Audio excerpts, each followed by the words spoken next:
Taesa busca captação no mercado até 2 bilhões, provavelmente via oferta de ações. O mercado já teve uma reação negativa, as ações caem mais de 3% hoje. E será que a Taesa vai seguir o mesmo caminho que a SB3, que foi após aí o follow-on, o primeiro follow-on despencando aí quedas sobre quedas? A gente vai fazer uma comparação, inclusive o que eu traçava naquele período e o que eu acho que possa acontecer agora. Bem-vindo ao canal Top Ações, se inscreva no canal, tá? Não custa nada, você ajuda bastante o canal a trazer conteúdo de qualidade e você não perde os vídeos que você vai ser notificado quando eu os fizer, tá? Bom, então a captação ela vai ficar entre 1,5 até 2 bilhões nessa possível oferta de ação. É uma notícia de pessoas próximas a empresas, ou seja, isso aqui não é oficial, a Taesa não confirmou. Eu, inclusive, espero que essas pessoas sejam pegas, porque isso aqui acaba atrapalhando a Taesa, né? O tipo de informação que atrapalha a empresa, eu já vou comentar. O objetivo da oferta é, obviamente, os leilões de transmissão recorde que nós temos em 2023, até mesmo no 2024 também deve ter mais. 19,7 no leilão de dezembro de 2023, porrada, só tem 3 lotes, então talvez aí o vencedor vá ter que desembolsar uma grana muito grande se não fizer parcerias, né? E nós temos o leilão do meio do ano, que também é bastante, 16 bilhões, mas aí já está mais dividido em 9 lotes. Mas ainda assim são 2 leilões gigantescos, isso aqui vai precisar de recursos e nós estamos no momento de Selic nas alturas, talvez não tenha tanto concorrente assim, talvez as margens finalmente desses leilões, os deságios, fiquem interessantes, então talvez esse seja o melhor momento no período recente aqui, nesse passado recente, para vencer um leilão de transmissão. Então, por esse lado já faz todo sentido a Taesa estar preparada aqui no esquema uma oferta de ações, se necessário. O endividamento da Taesa vem aumentando nos últimos anos. Podemos ver que de 2017 até hoje a dívida pelo patrimônio foi aumentando, mas ainda está sob controle. Está em 1,24 nesse momento. Quando observamos a dívida pelo EBITDA, que é a melhor forma de a gente observar uma dívida, ela chegou a um pico aqui em 4T de 2021 de 4,16 a dívida por EBITDA e vem reduzindo, chegando a 3,65. Mesmo com a dívida aumentando, sua capacidade de pagar essa dívida aumentou mais. Então a dívida deu uma diminuída agora em 3,65. Mesmo uma empresa de transmissão de energia passar aqui de 4 é um pouco preocupante, tem que analisar o cenário. Esse aqui a gente sabia que ia melhorar bastante, então não é bom passar de 4. Na maioria das empresas, a gente até é mais exigente que isso, mas é que a transmissão é bem perene, a gente dá essa folguinha aqui. De qualquer forma, 3,65 não tem muita margem para ficar se alavancando, então a empresa mesmo também tem um pouquinho de caixa aqui para levando os projetos e tudo mais, mas ela teria que segurar o dividendo, zerar o dividendo aí, se ela ficar ganhando leilão aí. Então, por isso que ela escolhe essa oferta de ação. Escolhe não, né? Nem oficial é. Por isso que ela pode acabar escolhendo uma oferta de ação caso ela ganhe aí leilões. Essa oferta primária de ação deveria acontecer já na segunda metade de abril, segundo essas fontes aí, porém é um pouco esquisito, já que nós não temos ainda o resultado do leilão de transmissão. Talvez a Taesa simplesmente não ganhe nenhum, então ela talvez não seja tão importante para ela já fazer essa oferta de ação antes de ter essa certeza que ela vai ganhar um leilão. Como vocês devem saber, a margem da Taesa acima de 80% pode justificar realmente ela ir com apetite para cima desses leilões.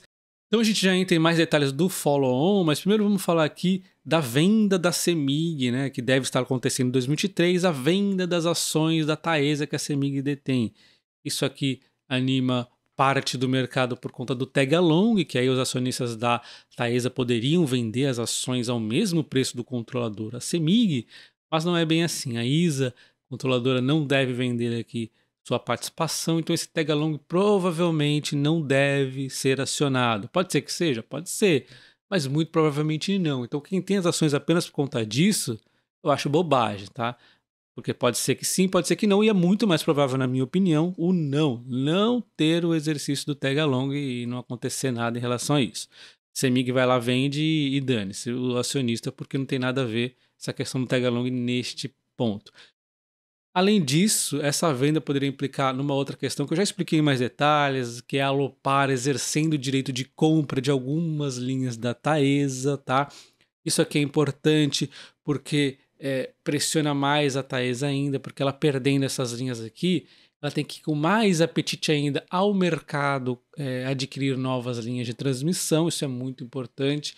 Então, lembrando que em 2030 ali ela começa a perder uma série de concessões muito na sequência, então ela precisa, né, adquirir linhas exatamente nesse período de agora. E ela está fazendo isso, vem fazendo bem, mas a dívida está pegando. Então esse follow-on faz todo sentido. E lembrando, como eu acabei de comentar, a Lupar ainda põe mais um ruidinho adicional nessa questão do exercício aí das linhas de transmissão ali que ela tem em parceria com a Taesa. Então, de novo, faz todo sentido a Taesa fazer aqui esse follow-on. Inclusive, no meu entender, faz até sentido ela dar uma seguradinha nos dividendos. Ela não precisa pagar dividendos tão porrada como ela vem pagando. Então, fazendo aqui uma analogia com os dividendos, eu vou usar o ano de 2022 de dividendos. Eu gosto de usar o ano exercício, mas para ficar claro, vamos ver só o ano mesmo. Então, 1,62 foi o que ela pagou de dividendos. Com essa quantidade de ação, equivale a 1,6 bi de dividendos, que está entre o intervalo da captação que, teoricamente, ela pretende fazer. Então, isso aqui, a uma follow-on de R$11, por exemplo, levaria então uma expansão de 13,2% de ação, ou seja, follow-on seria em termos de 13% de ações novas aí para subscrever, e aí a gente poderia subscrever, de repente teria sobra, mas o fato é que aumentaria aqui a quantidade de ação. Quem não fosse aqui, quem não exercesse, ia acabar sendo um pouquinho diluído aí, né? Embora eu não veja isso como um grande problema. 2 bi seria o máximo, então 17,6. Esse é o cenário de 11, né?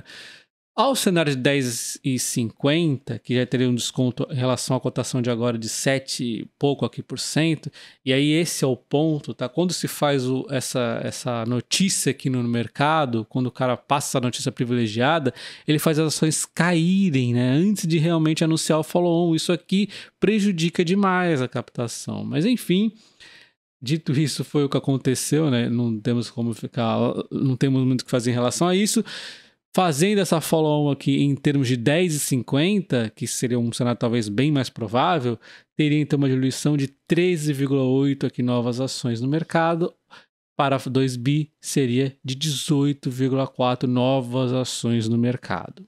Lembrando que eu não estou fazendo o menor indicativo de que preço será, é só mesmo uma continha para mostrar o quanto que representaria aqui nesses preços. Quem vai falar o preço aí é a empresa, não tenho a menor informação em relação a isso. E nesse ponto nós precisamos fazer uma reflexão muito importante.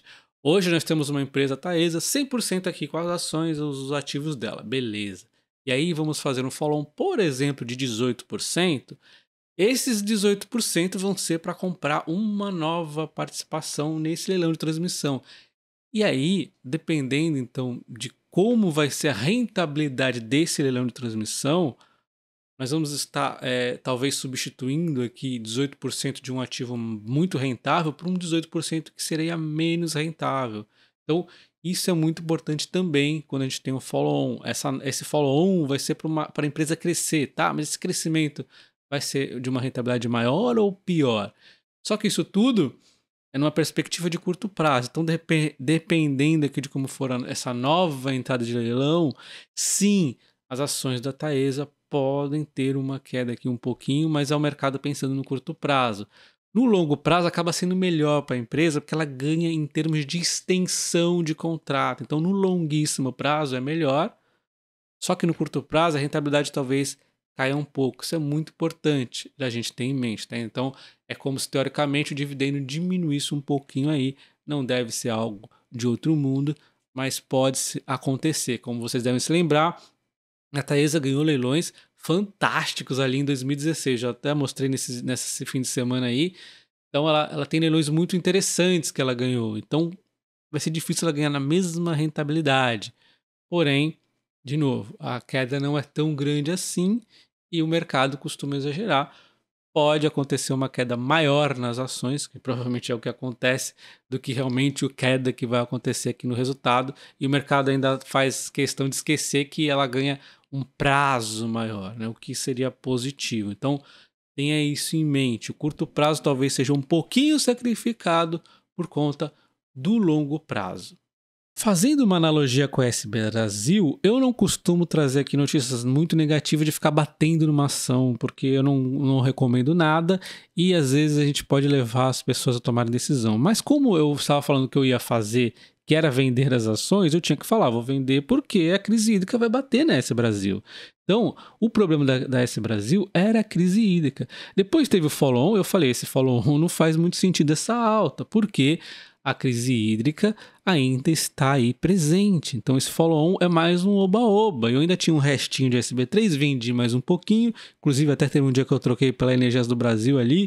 O pessoal reclamou, falou que era sardinhagem, né? O pessoal esquece que eu tô há 15 anos na bolsa, na época 14 então, né? 12, não sei. Então, o pessoal esquece que eu já tinha passado por vários tipos de situações similares, e aí as ações simplesmente despencam, e aí eu falo, ó, agora pode ser interessante, eu acho que a empresa vai lateralizar nesses períodos, eu posso estar comprando aqui nesses... vou observar os comportamentos, vou comprando nos fundinhos, e eu fui fazendo exatamente isso. Aí sim vem uma surpresa, que é um novo follow-on, justamente no momento aqui de crise nos ventos lá, aí realmente caiu. Isso aqui a gente não tem como acertar o fundo. Esse é o grande problema, pessoal. Você não precisa acertar o fundo do fundo, esperar daqui e falar, não, só vou comprar quando acertar aqui. É impossível. Só que olha só como foi possível a gente fazer isso aqui, né? Entendeu? Aí realmente caiu mais, aí a gente compra um pouco mais aqui, maravilha, e as ações agora estão ainda um patamar interessante. Esse aqui é esse Brasil, mas você entende que o que aconteceu com a S Brasil foi um follow-on meio na correria. Eu tive a S Brasil por mais de 10 anos, então ela já deveria ter feito follow-on aí antes, não precisa fazer no meio da crise hídrica, né? Então ela errou aqui, tá? Dividendos altíssimos de 100% de payout teve o seu custo. A Taesa ela também tem um pouco de custo em relação a pagar dividendos tão altos assim. Só que a Taesa é um pouco diferente. Então, assim, qual a diferença da Taesa para a AS Brasil? A AS Brasil ela também pagou esses dividendos muito altos como a Taesa, mas a AS Brasil ela pagava literalmente 100% quase sempre. E outro problema é que ela tinha muitas hidrelétricas e demorou muito, de 2014 ali na crise hídrica até essa nova crise hídrica, ela não se movimentou muito. A Taesa, ela está se movimentando, a gente está vendo ela ganhar leilões. Então ela está aí, ó, correndo, porque ela sabe que 2030 tem um desafio, então ela está pensando lá na frente. Então a Taesa está fazendo o trabalho dela. Só que acontece, ela tem aqui a questão do endividamento começando a pesar, então ela pretende fazer esse follow-on e é muito mais bem pensado, uma coisa muito mais assertiva do que esse Brasil fez. Então, na minha opinião, não tenho o que contestar da empresa. Se cair, é maravilha. Outro ponto muito importante, a S Brasil, exatamente pela correria, aquele follow-on não significaria que teríamos dividendos, significaria que nós teríamos provavelmente uma queda e ficaríamos sem dividendos. A Taesa, esse follow-on aqui, pode sim representar uma queda, principalmente pela questão do leilão aqui, que eu disse que pode entrar um que seja um pouco menos rentável, mas não deve parar de pagar dividendos. A Taesa não faz um follow-on para crescer forçadamente e ainda assim diminuir o dividendo. Ela vai fazer um follow-on para se manter sustentável lá em 2030 futuro e vai continuar pagando dividendos. Então, algo muito mais planejado. Essa é a minha opinião, tá? Já tenho bastante tempo acompanhando empresas e isso não quer dizer que eu esteja certo, mas é a minha opinião aqui. Então, se cair a Taesa, pode ser que caia, é uma oportunidade no meu entender. Não acho de forma alguma que ela vai despencar como despencou a S Brasil, porque é um cenário diferente. Mas sim, alguma quedinha adicional pode acontecer a qualquer momento, inclusive na hora aí da aquisição do leilão, na hora do anúncio oficial do follow-on, ou pode ser que não caia, porque o mercado é um pouco maluco. Então é diferente quando a gente tem aquela sensação que o negócio vai cair muito por causa de um determinado ponto, e outra aqui que tá mais aí do como o mercado vai interpretar. No meu entendimento, eu vejo a empresa planejando muito bem, tá? Então deixa seu comentário, o que você achou deste vídeo, do meu racional.